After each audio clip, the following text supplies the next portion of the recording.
Cabang Istimewa Nahdlatul Ulama Taiwan yang hadir pada kesempatan hari ini, keluarga besar PCI NU Taiwan, alhamdulillah hadir juga di tengah-tengah kita. Ada dari pengurus lembaga, ada dari Lazisnu yang saya tahu, kemudian juga ada perwakilan dari Banom, ada dari Muslimat NU dan juga dari GB Ansor NU. Yang saya hormati Ketua Pengurus Cabang Istimewa Nahdlatul Ulama, pengurus ranting Bapak Robert Trisasongko. Pak Robert ini mirip dengan saya. Jadi kalau disebutkan namanya Margaret dengan Robert, ini orang biasanya angkanya pasti bukan orang itu. Kalau nggak mu'alaf, ya nama baptis ini. Saya biasanya disangka begitu. Yang saya hormati, yang saya cintai dan yang saya banggakan, sahabat-sahabat saya dari pengurus pimpinan pusat Fatayat Nahdlatul Ulama. Alhamdulillah saya nggak hadir sendiri, tetapi saya ditemani oleh sahabat-sahabat saya. Ada sahabat Ella Siti Nuryama. Beliau ini adalah sekretaris umum pimpinan pusat Fatayat NU. Kalau di NU nyebutnya sekjen, sekretaris jenderal, tapi kalau pimpinan pusat Fatayat nyebutnya adalah sekretaris umum. Selain sahabat Ella, saya didampingi juga oleh sahabat Dewi Winarti. Sahabat Dewi Winarti ini adalah ketua yang membidangi organisasi dan kaderisasi pimpinan pusat Fatayat NU hari ini. Sahabat Ella asalnya dari Jawa Barat yang kemudian hijrah ke Lampung. Sahabat Dewi aslinya dari Jawa Timur. Saya sendiri juga aslinya dari Jawa Timur. Jadi meskipun namanya Margaret bukan dari Inggris ya, atau dari LA Lamongan asli, bukan, tapi saya dari Jombang, Jawa Timur. Yang saya cintai dan yang saya banggakan, Ketua Pimpinan Cabang Istimewa Fatayat NU Taiwan, sahabat Tri Hidayati, dan semuanya yang mohon maaf saya nggak mampu menyebut satu persatu. Jadi sahabat-sahabat, kalau NU kita menyebutnya adalah pengurus cabang istimewa, tapi ketika Fatayat yang disebut pimpinan cabang istimewa. Nah, jangan sampai sudah ngaku pengurus PCI Fatayat kemudian salah sebut, gitu ya. Jadi jangan sampai kebalik. Yang saya cintai dan yang saya banggakan khususnya adalah tuan rumah pimpinan ranting Fatayat NU Changhua. Ya, saya nggak tahu yang betul nyebutnya seperti apa. Dan tentu yang saya cintai dan yang saya banggakan seluruh pengurus pimpinan ranting Fatayat NU se-Taiwan yang hari ini sudah berkenan meluangkan waktu untuk bersilaturahim di sini. Sahabat-sahabat yang saya cintai dan yang saya banggakan, puji syukur alhamdulillah pada pagi hari ini kita bisa bersilaturahim, bisa bermuajahah di tempat yang penuh barokah ini dalam keadaan sehat walafiat. Meskipun COVID belum sepenuhnya hilang, mudah-mudahan kita terus dilimpahi keberkahan, mendapatkan keberkahan dari Allah Subhanahu wa Ta'ala, diberikan kesehatan sampai COVID hilang, sampai seterusnya terus kita sehat. Amin. Selawat serta salam mari kita haturkan kepada junjungan kita Nabi besar Muhammad SAW, dan semoga kita semua akan mendapatkan syafaatnya di hari akhir nanti. Amin. Sahabat-sahabat yang saya cintai dan yang saya banggakan, dalam kesempatan yang berbahagia ini, sebelum nanti masuk pada agenda kaderisasi, mohon izin saya akan menyampaikan beberapa hal. Yang pertama, saya ingin menyampaikan informasi bahwa Taiwan ini bukan satu-satunya pimpinan cabang istimewa yang dimiliki oleh Fatayat NU. Karena namanya istimewa, berarti letaknya bukan di Indonesia. Karena istimewa, berarti berada di luar negeri. Dan Fatayat NU tidak hanya punya di Taiwan, tapi kita punya sekitar 11 PCI Fatayat NU yang ada di luar negeri. Ada di Malaysia, ada di Hong Kong, ada di Pakistan, ada di Mesir, ada di Korea, ada di Azerbaijan, kemudian ada di Maroko, dan yang terbaru adalah di Brunei dan di Arab Saudi. Kebetulan bulan November kemarin kita dari sana, kemudian dalam waktu 2 hari kita bentuk PCI Fatayat NU Arab Saudi. Karena namanya istimewa, sahabat-sahabat, tentu keberadaan Fatayat NU yang ada di luar negeri ini itu nggak bisa disamakan arah gerakannya, aktivitas dan kegiatannya dengan cabang yang ada di Indonesia. Nggak bisa. Karena ini kondisi khusus. Bahkan sahabat-sahabat, arah gerakan Fatayat NU yang meskipun sama-sama di luar negeri, tetap tidak bisa disamakan satu sama lain. Kita nggak bisa PP Fatayat NU memaksakan supaya aktivitas, gerakan, kegiatan Fatayat NU di luar negeri itu semuanya sama. Mulai dari Malaysia, Mesir, Hong Kong, Taiwan, Azerbaijan, disamakan semua. Itu tidak bisa, sahabat-sahabat. Kenapa tidak bisa? Karena tadi kondisinya berbeda-beda antara satu negara dengan negara yang lain. Karena itu namanya istimewa. Istimewa itu berarti spesial, khusus.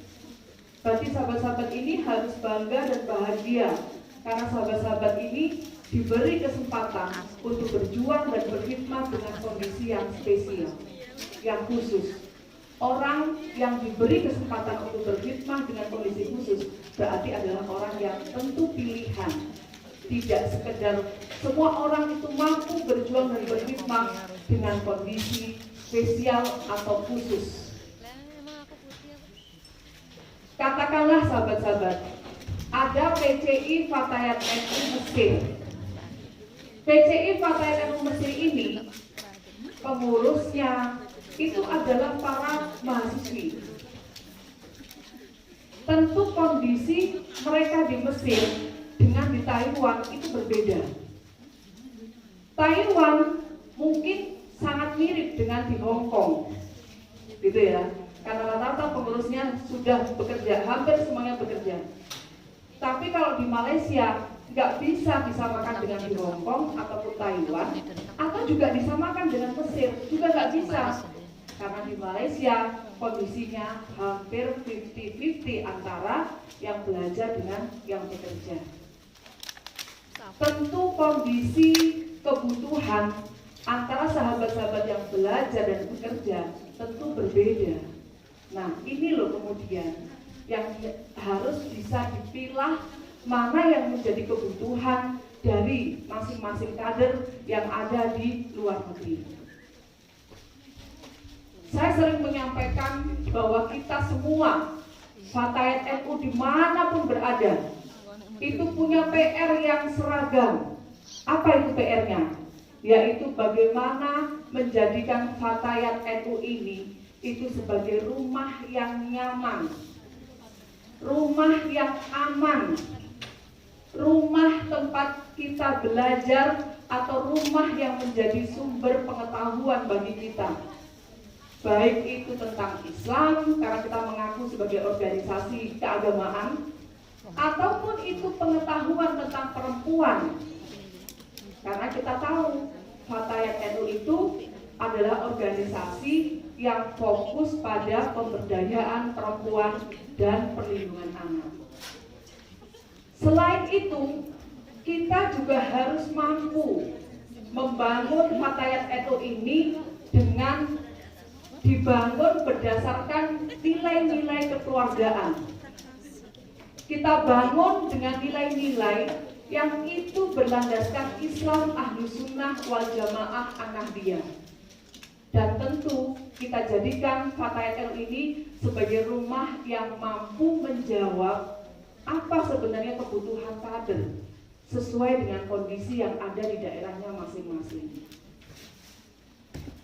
Berbicara soal kebutuhan, seperti yang tadi saya sampaikan, kondisi PCI Taiwan, Fatayat NU Taiwan nggak bisa disamakan dengan cabang yang ada di Indonesia. Sahabat-sahabat, berdasarkan kongres yang terakhir kemarin, bulan Juli tahun 2022, Fatayat NU itu secara struktur organisasi punya 7 bidang, yaitu pertama pendidikan, yang pertama adalah organisasi dan kaderisasi, organisasi dan pengkaderan. Yang kedua dakwah dan pendidikan. Yang ketiga advokasi hukum dan politik. Yang keempat kesehatan reproduksi, kesehatan dan lingkungan hidup. Yang kelima sosial, seni dan budaya. Yang ketujuh ada ekonomi dan koperasi. Yang keenam tadi ya. Yang ketujuh yang terakhir adalah media informasi dan litbang. Ada 7. Tapi kembali kepada yang tadi saya sampaikan, bahwa pergerakan Fatayat NU Taiwan ini harus menyesuaikan dengan kondisi kebutuhan pengurus dan kadernya. Jadi nggak mungkin semua bidang tadi itu harus sepenuhnya dilaksanakan oleh sahabat-sahabat yang ada di Taiwan ini. Sahabat-sahabat harus menyesuaikan dengan kebutuhan sahabat-sahabat yang ada di sini. Kalau mengacu kepada kebutuhan yang ada di sini, maka arah gerak Fatayat NU Taiwan seharusnya hanya mengacu atau fokus pada beberapa hal yang penting. Yang pertama, fokus pada penguatan struktur kelembagaan. Alhamdulillah, saya sudah mendengar bahwa seiring dengan keberadaan PCI NU Taiwan, bahwa Fatayat yang ada di Taiwan ini juga sudah memiliki beberapa pengurus di tingkatan ranting. Ada berapa sahabat-sahabat? Ada 12 semuanya? 12 ini sudah di semuanya atau masih ada yang kurang? Belum semuanya. Berarti ketika bicara soal PR penguatan struktur kelembagaan, maka sahabat-sahabat punya PR untuk membentuk Fatayat di yang belum terbentuk. Satu ya. Ketika bicara soal penguatan struktur kelembagaan, sahabat-sahabat, itu nggak cukup dengan hanya yang penting di Taichung terbentuk, yang penting di Changhao terbentuk. Bukan itu. Belum tentu ada pengurus, tapi struktur itu dikatakan kuat. Kenapa? Ada pengurusnya, tapi pengurus ini nggak pernah ngerti Fatayat itu apa. Ada pengurusnya, tapi ketika ditanya visi misi Fatayat apa, nggak tahu. Berarti ini belum dikatakan sebagai melakukan program penguatan struktur kelembagaan. Karena begitu struktur dibentuk, sahabat-sahabat punya PR, yaitu penguatan struktur pengurusnya. Pengurus yang sudah dibentuk itu harus paham apa itu Fatayat. Kalau makanan ini jenis lemper apa jenis apa, kira-kira begitu. Harus paham. Cara makannya seperti apa kalau diibaratkan makanan. Jadi sahabat-sahabat harus paham visi misinya Fatayat apa, kemudian segmentasi harapannya apa, yang bisa jadi pengurus dan kadernya itu siapa. Jangan sampai salah kaprah. Ini nggak ada yang ini kan live ya. Termasuk lagu marsnya Fatayat seperti apa. Saya tadi kaget pas nyanyi lagu terakhir, Pak Dek ini acara Fatayat yang dinyanyikan lagu Banser. Mohon maaf ya Mas. Jadi kalau di acara Fatayat, ya salah kaprah, kecuali acara bersamaan dengan Ansor, it's okay. Ya, harus paham. Lagu Mars Fatayat, oh yang ini. Lagu Mars Fatayat itu juga sesuatu yang sudah dari sononya. Dari sononya itu maksudnya apa? Dihasilkan dalam forum tertinggi Fatayat NU yang namanya Kongres. Jadi nggak boleh juga seenaknya mengubah lirik atau lagunya. Ditambahi kata-kata supaya ini karena saya cinta Taiwan, tak tambahin aja yang khusus Taiwan. Itu juga tidak boleh.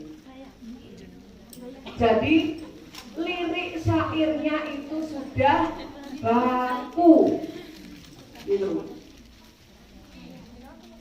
Sahabat-sahabat, itu salah satu dari yang tadi saya sampaikan, PR-nya sahabat-sahabat di Taiwan, penguatan struktur kelembagaan. Yang kedua adalah penguatan kader. Sahabat-sahabat Fatayat yang saya cintai, Fatayat NU itu kalau di dalam organisasi Nahdlatul Ulama adalah salah satu dari garda depannya NU. Selain IPNU, IPPNU, dan Ansor, 4 organisasi ini loh, itu garda depan yang harus cepat memproduksi kader nih, yang itu nanti lari pada kepengurusan yang lebih tinggi di NU. Nah, sebagai organisasi garda depan di NU, Fatayat NU ini ya berarti salah satu sebagai organisasi kader yang dimiliki oleh NU. Maka Fatayat NU ini punya pelatihan kaderisasi yang ini sebenarnya tidak boleh ditinggalkan oleh siapapun yang mengaku sebagai kader, apalagi sebagai pengurus. Kader aja wajib ikut kaderisasi, apalagi yang ngaku sebagai pengurus Fatayat. Di organisasi Fatayat NU kita memiliki 2 jenjang kaderisasi, sahabat-sahabat. Yang pertama namanya adalah LKD, latihan kader dasar. Yang kedua, kalau sudah lulus dari LKD, namanya adalah LKL, latihan kader lanjutan. Kemarin sebelum pada hari H ini saya bertemu dengan sahabat-sahabat semuanya, kita berdiskusi di NU 2 malam, mulai dari pertama kali datang sama tadi malam. Dan menurut informasi, ini adalah latihan kader dasar yang pertama kali ada di Taiwan. Betul nggak? Sejak Fatayat NU Taiwan berdiri tahun berapa itu? Berapa? 10 tahun yang lalu. Ya. Sahabat-sahabat, nggak apa-apa. Meskipun kita terlambat, nggak apa-apa. Nggak berarti kemudian kita tidak melakukan apa-apa. Jadi sekarang kita harus agak high speed, gitu ya. Jadi yang high speed ya cuma tren aja, tapi high speed juga arah gerakan kita. Memang bisa dikatakan bahwa kaderisasi di Fatayat NU ini agak sedikit kurang kuat ya, sehingga kemudian itu yang mendasari kenapa pimpinan pusat Fatayat NU hari ini di bawah komando saya sejak terpilih di Kongres kemarin itu menjadikan kaderisasi sebagai prioritas yang paling utama oleh Fatayat NU di semua tingkatan. Kenapa begitu sahabat-sahabat? Karena kaderisasi ini adalah ruhnya organisasi. Begitu sahabat-sahabat terpilih sebagai pengurus, kalau nggak pernah kaderisasi, nggak paham. Oh ternyata Fatayat itu punya citra diri. Waduh, apalagi itu citra diri? Citra diri itu adalah nilai potret gambaran Fatayat, kader Fatayat dengan nilai-nilai yang dimiliki. sebagaimana yang tercantum salah satunya itu di dalam marsnya Fatayat. Jadi lagu Fatayat itu nggak cuma dilakukan sahabat-sahabat, tapi ada nilainya. Fatayat Nahdlatul Ulama, teladan pemudi utama, itu adalah para pemudi yang teladan sebenarnya. Terusnya apa? Teladan pemudi utama. Ya kayak gimana sih dinamakan sebagai teladan itu? Berguna bagi nusa bangsa, menjunjung tinggi agama. Itu sebagiannya. Masuk lagi ke bait berikutnya. Nahdlatul Ulama, wanita berpribadi luhur. Itu juga adalah nilai yang mesti dimiliki sebagai kader atau pengurus Fatayat. Dan sampai seterusnya. Itu baru yang tercantum di dalam mars. Ada lagi nilai yang dimiliki yang itu tercantum dalam sebagai tujuan dari organisasi Fatayat NU yang nanti akan lebih diulas oleh sahabat Dewi Winarti.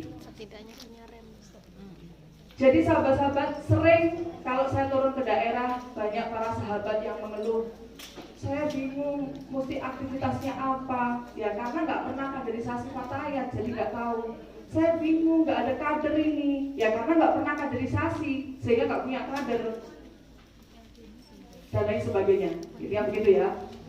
Jadi sahabat-sahabat, kaderisasi itu adalah jantung organisasi. Hari ini kita harus high speed mengejar ketertinggalan Fatayat yang kaderisasinya tidak kuat beberapa tahun terakhir ini. Jadi sekarang di bawah komando sahabat Dewi, kita sudah memutuskan penguatan dengan membangun sistem kaderisasi yang baru. Salah satunya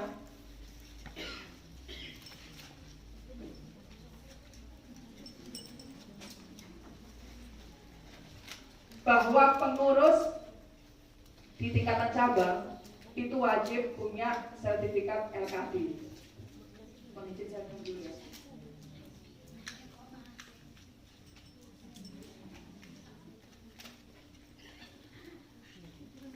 Kemudian Fatayat yang menjadi pengurus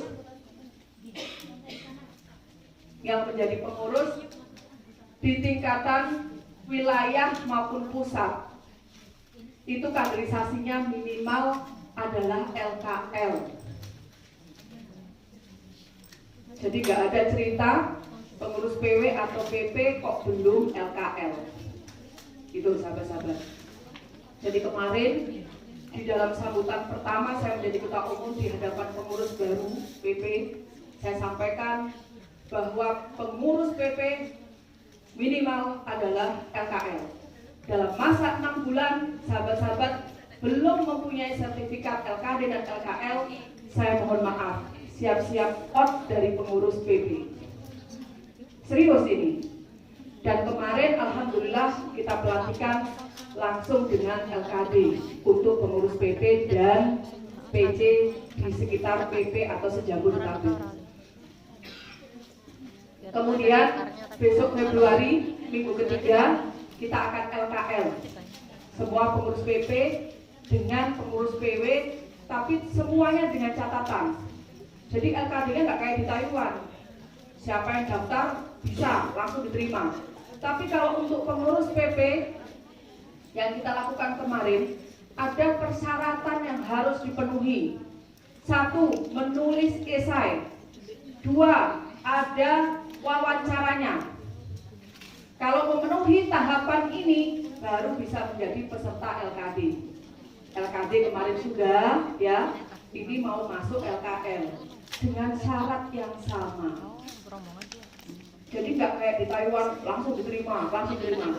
Bahkan juga kita membatasi sebenarnya kemarin karena di Indonesia ya, jadi satu kelas maksimal 50. Tapi kemarin saya bilang ke Mbak Dewi, tolong Taiwan nggak usah dibatasi jumlahnya, saja begini.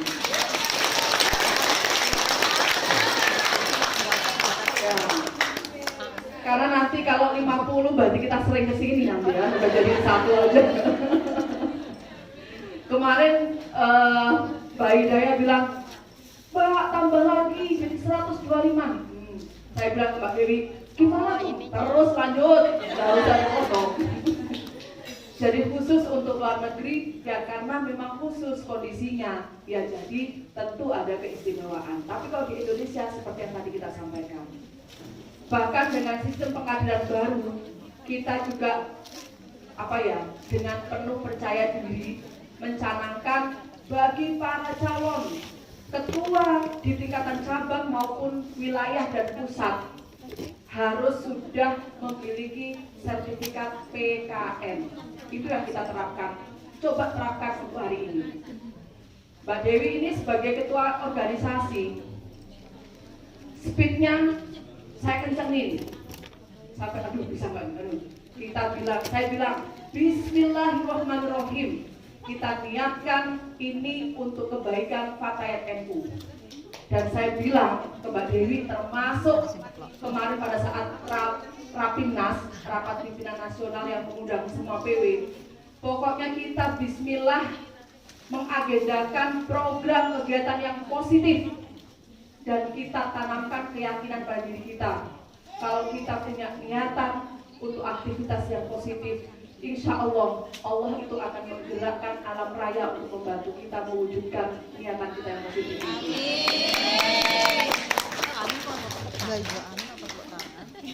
Mungkin kondisi dimanapun sama, sahabat-sahabat. Karena kita bukan negara kan yang punya APBN. Jadi kalau kita mau bikin kegiatan itu sudah ada nih uangnya. Sama, dimanapun Fatayat berada itu nggak ada yang seperti itu. Makanya ketika niat baik, kita yakin aja Allah membantu. Nanti akan dibukakan pintu-pintu semuanya. Pintu sumber rizki, pintu sumber yang lain, itu insya Allah gunakan. Selama apa sahabat-sahabat, kita mampu menjaga niat kita dalam berkhidmat di dalam Fatayat NU.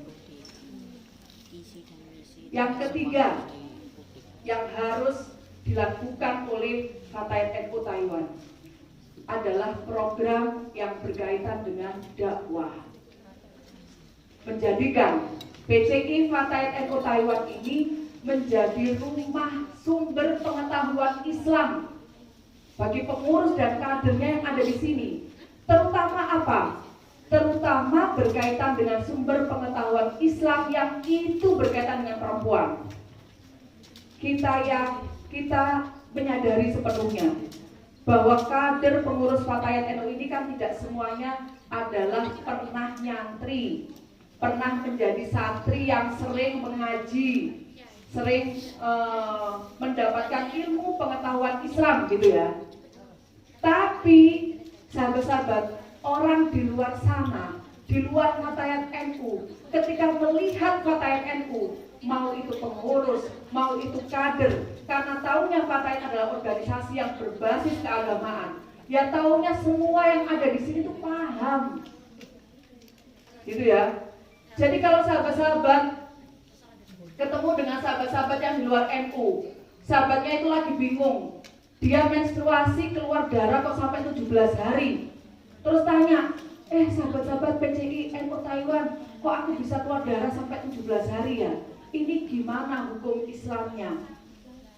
Selama 17 hari itu apakah saya nggak boleh sholat, nggak boleh puasa? Ya, PCI Fatayat NU Taiwan, ya harus bisa jawab ini.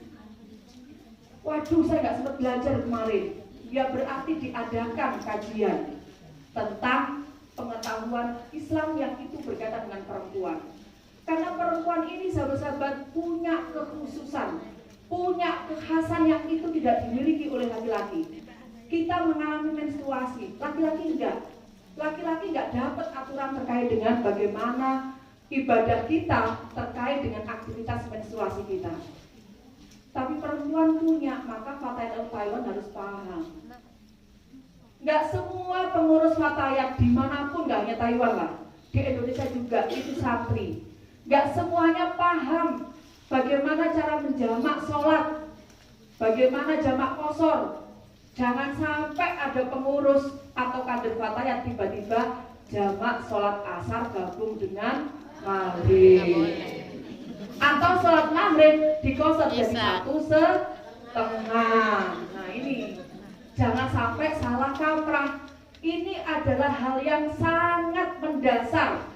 Kita harus mengembalikan bahwa Fatayat NU ini dikenal dan dipahami oleh orang-orang di luar sana sebagai organisasi yang berbasis keagamaan.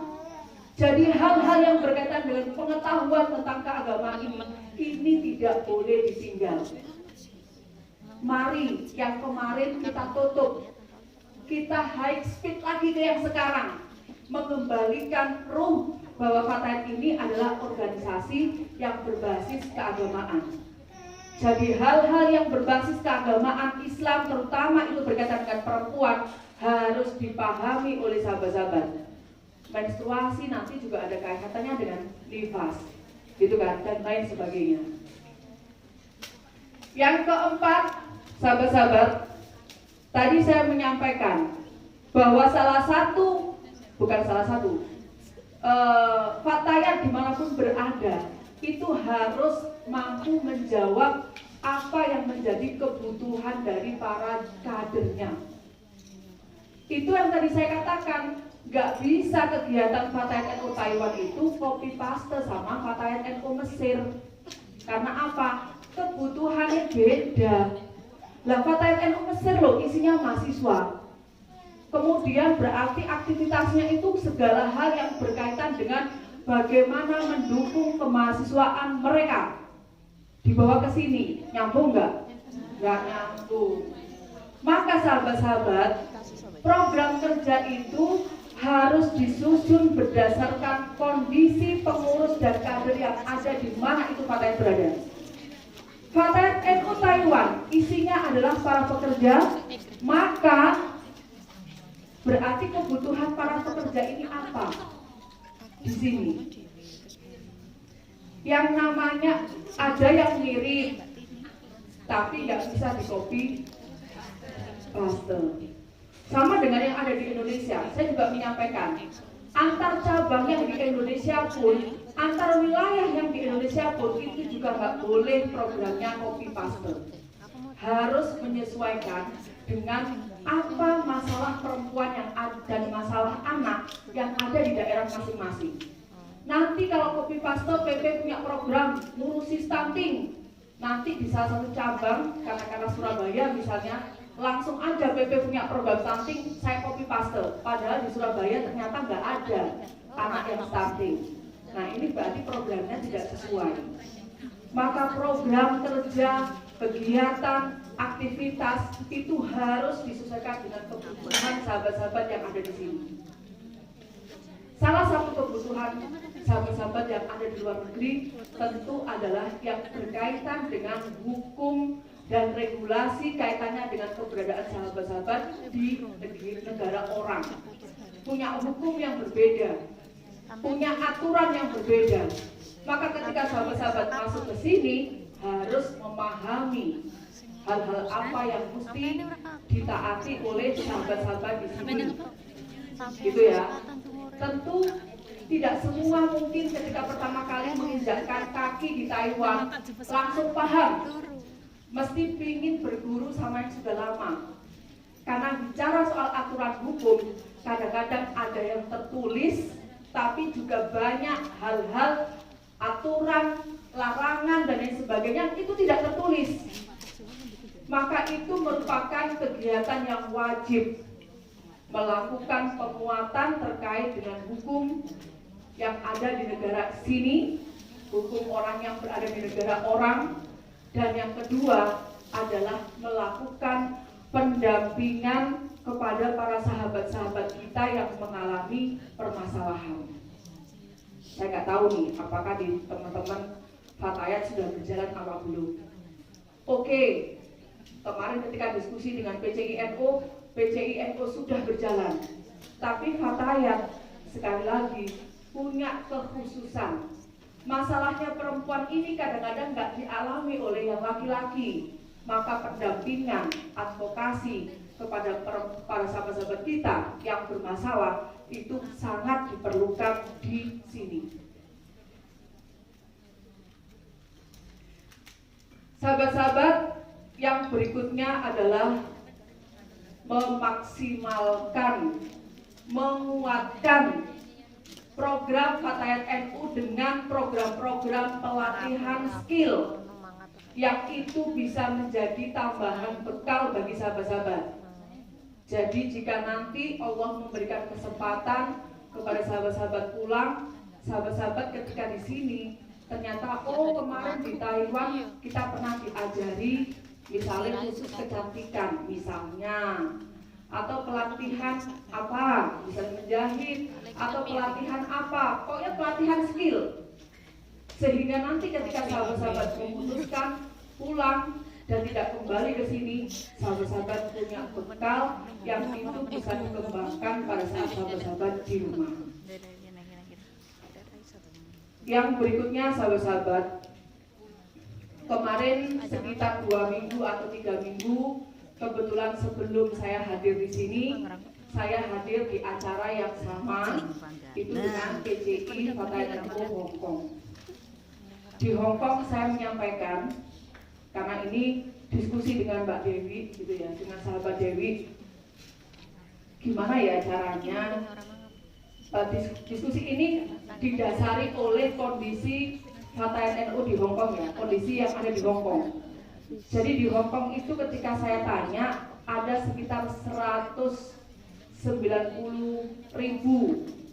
pekerja kita yang ada di sana, dan hampir 90% itu perempuan, dan hampir mayoritas adalah dari kantong-kantong daerah Nahdlatul Ulama. Pertanyaannya, dari sekian persen yang datang ke sana itu, yang mau bergabung dengan Fatayat NU atau NU di sana, itu berapa persen? Yang nggak ketangkep itu bagaimana? Kira-kira begitu. Terus ini pemikiran ya, tapi saya share di sini. Barangkali dari yang mendengarkan ini kemudian juga bersama-sama dengan saya untuk merumuskan bagaimana nih strateginya. Kemudian gimana caranya kita punya sistem yang terpadu? Misalnya, kalau sahabat-sahabat dari daerah kantong yang ada, gitu ya, ketika mau bekerja ke sini, mereka itu di daerah sudah ketemu duluan dengan alumni Fatayat NU Taiwan yang sudah nggak kembali ke sini. Karena alumni Fatayat NU Taiwan itu kita harapkan ketika kembali ke Indonesia nggak bubar 100%, gitu ya. Jadi nanti di sana masih punya perkumpulan dalam tanda petik yang itu menjadi rujukan bagi perempuan muda yang ada di kantong Nahdlatul Ulama itu saat mau ke Taiwan, saat mau pergi ke sini. Jadi dari rumah Indonesia sana, mereka mau ke sini itu sudah ditangkap sama PCI Fatayat NU Taiwan. Jadi nggak lepas, gitu ya sahabat-sahabat ya, nggak lepas. Itu yang kita harapkan. Nanti di sini mereka dikuatkan dengan itu tadi, pengetahuan soal hukum, pendampingan, dakwahnya, diajak untuk beraktivitas amaliyah Islam Ahlussunnah wal Jamaah, Anahdiah misalnya, dan lain sebagainya, ikut aktivitasnya Fatayat NU Taiwan lah kira-kira. Nanti juga begitu, ketika pulang terus, jadi ini menjadi sebuah sinergi yang nggak terputus. Meskipun kalau bicara database, kita masih PR semuanya lah, kita juga di Indonesia juga masih menjadikan itu sebagai PR. Nah, terakhir sahabat-sahabat, tentu sahabat-sahabat nggak mungkin bisa bekerja menjalankan hikmah Fatayat NU ini sendirian tanpa bersinergi dengan pihak lain. Jadi mesti bersinergi dengan lembaga-lembaga NU, dengan banom-banom NU. Saya mau ngetes. Banomnya NU ada apa aja selain Fatayat? Saya tahu. Hah? Banser itu banomnya NU bukan? Banser itu sahabat-sahabat, itu adalah Ansor. Banser itu bagian dari struktur kepengurusannya Ansor. Jadi bukan nama lembaga atau banom tersendiri, bukan. IPPNU. Ah, sip, IPPNU, apa lagi? Apa? PBNU. Gak dengar? Apa? IPPNU betul, apa lagi? Ibnu. Hah? Ibnu. Ibnu oke. Terus apa lagi? Ya ada Nununya. Muslimat oke. Apa lagi? Ya, Fatayat otomatis. Apa lagi? PCINU. Hah? PCINU. PCNU. Nah ini, aduh. Pak Dewi kasih diselesaikan ya. Saya ngetes tadi. Sekarang saya tanya, kalau lembaga apa? Nah, BASIS itu lembaga NU. Terus apa lagi? Ansor. Ansor itu adalah Banom. Sekarang gini, saya tanya, biar nggak bingung. Bedanya Banom dengan lembaga itu apa? Nah itu. Nah, itu. Ini biar nggak bingung. Bedanya Banom dengan lembaga apa? Pak. Hah? Kalau Banon itu anak-anak Ayo, ada yang tahu nggak yang berani? Ayo, yang berani. Nggak berani? Nggak berani apa nggak tahu? Ini ya sahabat-sahabat ya. Bedanya Banom dengan lembaga. Banom itu adalah badan otonom. Namanya otonom itu independen. Otonom itu berarti punya struktur kepengurusan tersendiri. Itu Banom. Semua Banom punya ketua umum. Tapi kalau lembaga itu bagian yang nempel di NU. Induknya itu adalah NU-nya. Di tingkat pusat namanya PBNU, pengurus besar NU. Di tingkat wilayah namanya apa? PWNU, singkatan dari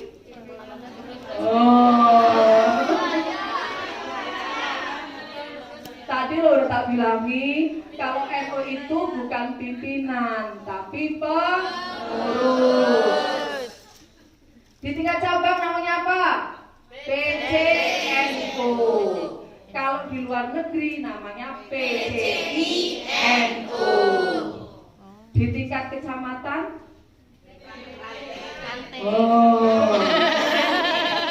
guys, PR Mbak Dewi ini nanti. Untuk meluruskan PR-nya Mbak Dewi. Tapi saya kembali kepada Banom dan lembaga. Jadi sahabat-sahabat, kalau namanya lembaga, begitu NU-nya ganti, ya lembaganya itu ganti, ikut berubah. Kalau misalkan orangnya bagus mau dipilih lagi nggak ada masalah. Tapi kepengurusannya itu mengikuti masa berlakunya NU. Nggak ada pemilihan tersendiri. Kalau Banom, meskipun PBNU kemarin muktamar ya, bulan Desember, gitu kan? Tapi tidak bisa mengubah ketua umumnya Ansor, nggak bisa mengubah ketua umumnya IPPNU. Karena apa? Banom itu punya mekanisme sendiri memilih ketua umumnya. Itu tadi yang dinamakan otonom independen itu di situ. Jadi kalau dilihat aja, nggak punya ketua umum di tempat itu, basis. Karena apa? Ketuanya ikuti NU-nya, gitu kan? Ketua umumnya ikuti NU-nya, ya paling ketua basis gitu kan. Tapi kalau Fatayat, Ibnu PPNU punya ketua umum, Ansor punya ketua umum, Muslimat punya ketua umum, Banom yang lain apalagi ada Bagan Nusa, ada Sarbu Musi, ada Isnu, ada Pergunung. Apa itu singkatannya Mbak? Nah, PR Mbak Dewi nanti. Gitu. Nah, sahabat-sahabat, saya kembali, tentu sahabat-sahabat nggak mungkin kerja sendiri. Butuh bersinergi, bekerja sama dengan lembaga yang lain sepanjang itu ketemu dengan Fatayat ilnya atau isunya, dengan Banom yang lain